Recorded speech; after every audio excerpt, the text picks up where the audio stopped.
Ya, Assalamualaikum warahmatullahi wabarakatuh. Ya, sekarang kita tengah membeli logitech. Satu spray AF, satu lagi headset. Ya, headset yang saya pakai sekarang. Ya, sekarang saya tengah nak tunjuk macam mana nak buat live.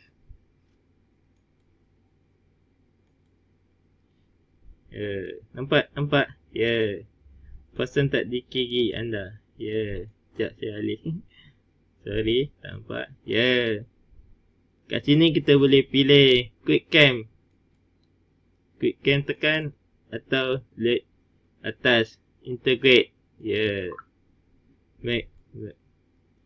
Ni mikrofon kita boleh 4. Ini. Ya, mikrofon ni mikrofon lebih. Ada dua ni. Aku pun tak tahu mana satu. Ya.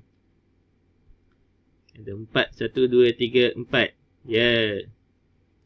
Ya, itu saja kita punya tutorial pada kali ini. Ya. Ya, kita bersambung di lain masa. Ya. Assalamualaikum warahmatullahi wabarakatuh. Ya. Manalah aku nak adjust.